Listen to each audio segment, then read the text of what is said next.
எனக்கு அருமையானவர்களே, இந்த உலகத்திலே அநேக எதிரிகள் உண்டு, விதவிதமான எதிரிகள் உண்டு. அதுவும் கர்த்தருடைய பிள்ளைகளுக்கு இயேசுவின் நாமத்தில் அவருடைய சித்தத்தை நிறைவேற்றும் அவருடைய பிள்ளைகளுக்கு விசேஷத்த விதமான எதிரிகள் உண்டு. ஆனால் இந்த எதிரிகள் எல்லார் மத்தியிலும் கர்த்தர் உங்களை வாழ வைப்பார். நீதிமொழிகள் 16:7. ஒருவனுடைய வழிகள் கர்த்தருக்கு பிரியமாயிருந்தால் அவனுடைய சத்துருக்களும் அவனோடே சமாதானமாகும்படி செய்வார்.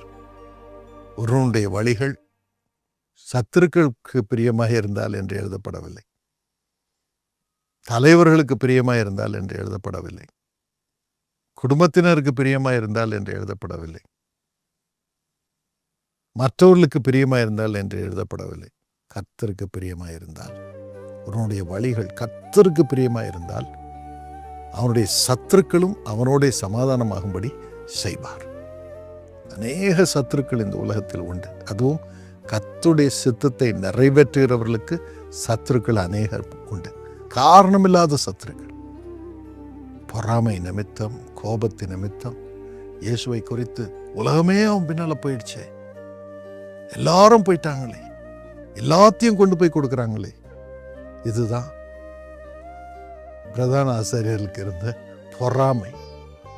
நம்ம பின்னால ஒருத்தரும் வரலையே, அதனால அவரை கொன்றணும், குற்றம் சாட்டணும், அவர் பிசாசுகளை துரத்துகிறாருன்னு சொல்லணும், அவர் போதிக்கிறது சரியில்லைன்னு சொல்லணும்.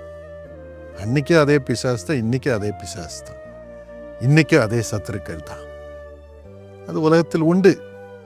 ஆண்டவருடைய சித்தத்தை நிறைவேற்ற உங்கள் வாழ்க்கையை நடத்துகிறீர்களா? இந்த சத்துருக்கள் இருப்பார்கள், கண்டிப்பாக இருப்பார். ஒருவனுடைய வீட்டாரே அவனுக்கு சத்துருக்களாக இருப்பார்கள். இயேசுவின் சத்துருக்கள் அவருடைய வீட்டாராகவே இருந்தார்கள்.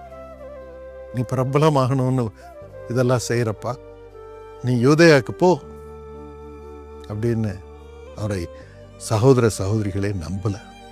இந்த உலகத்திலே அப்படிப்பட்ட சத்துருக்கள் இருக்கக்கூடும். ஆனால் அவர்கள் அனைவரும் உங்களோடு சமாதானம் பண்ணும்படியாக ஆண்டவர் செய்வார். ஈசாக்குக்கு செய்தார். அவன் பாட்டுக்கு ஆண்டவருடைய சித்தத்தை செஞ்சுக்கிட்டே இருந்தான். சத்துருக்கள் போராடினார்கள். அவன் தோண்டின கிணற மூடுறதுக்கு எவ்வளவு போராடினார்கள். ஆனால் கர்த்தர் அவன் விதைத்த விதைகளை ஆசீர்வதித்தார். 100 மடங்கு விளைச்சலை தந்தார். தோண்டின இடம்லாம் தண்ணீர் வரும்படி செய்தார். கடைசியில் வந்து விழுந்துட்டாங்க. கடவுள் உங்களோட இருக்கிறார், கர்த்தர் இருக்கிறார்.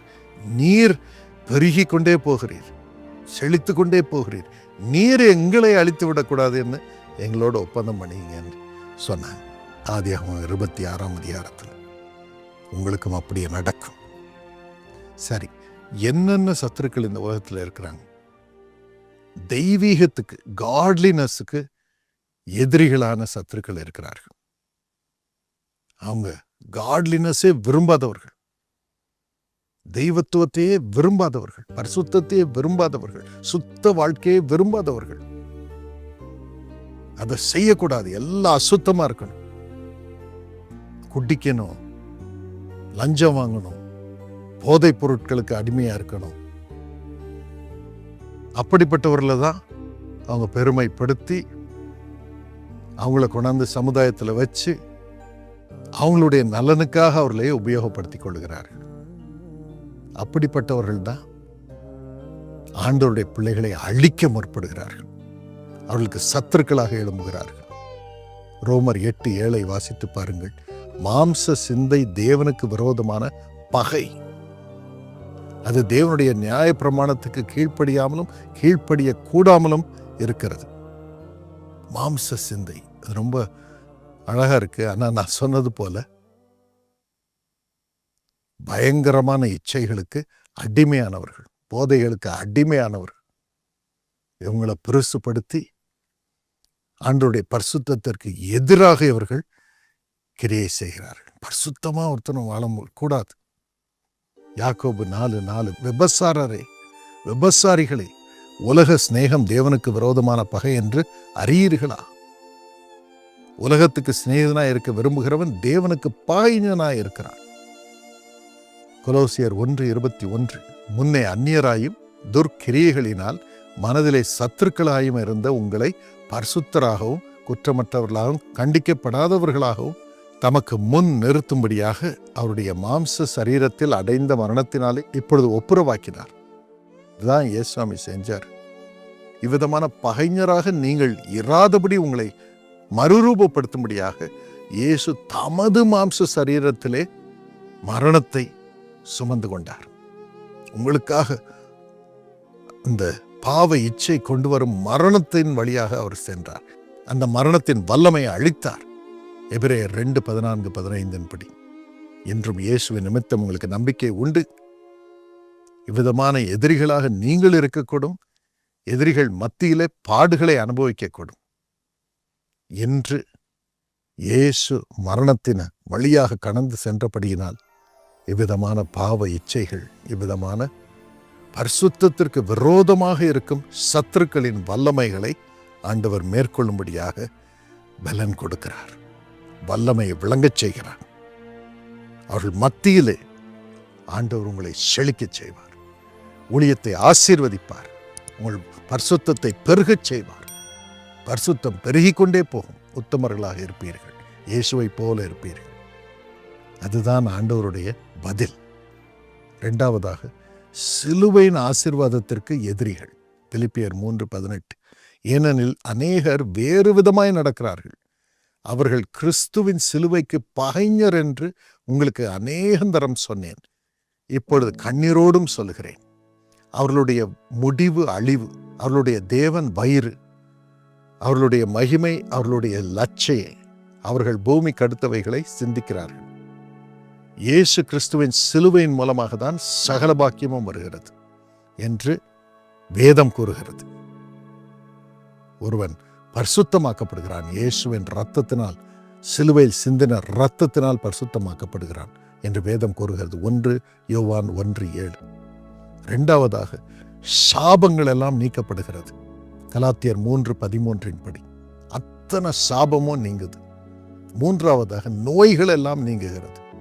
இயேசுவின் தழும்புகளினால், காயங்களினால் ஏற்பட்ட தழும்புகளினால். ஏசாயா 53:5. இயேசுவின் தழும்புகள் நம்மை குணமாக்குகிறது. காயங்கள் நம்மை சுகமாக்குகிறது. நோயிலிருந்து விடுவிக்கிறது. இதெல்லாம் நம்புறதில்லை. நம்பாத எதிரிகள். எபிரேயர் 2:14-15 படி பிசாசுகளை துரத்துகிறது. மார்க்கு 16:17 படி இன்னும் ஐந்தாவதாக சகல செழிப்பையும் கொண்டு வருகிறது. பிலிப்பியர் 2:6-10 வரைக்கும் எழுதியிருக்கிறபடி அவர் தம்மை வெறுமையாக்கினார். எதற்காக? நம்மை ஐஸ்வர்யவான்களாக மாற்ற முடியாது. எனக்கு அருமையானவர்களே, சிலுவையின் பாடுகளை நம்பாத எதிரிகள். அதை வைத்து நாம் பிரசங்கம் பண்ணும் பொழுது, அதை வைத்து ஜெபிக்கும் பொழுது இதெல்லாம் தவறு என்று நமக்கு விரோதமாய் எழும்புகிறவர்கள்.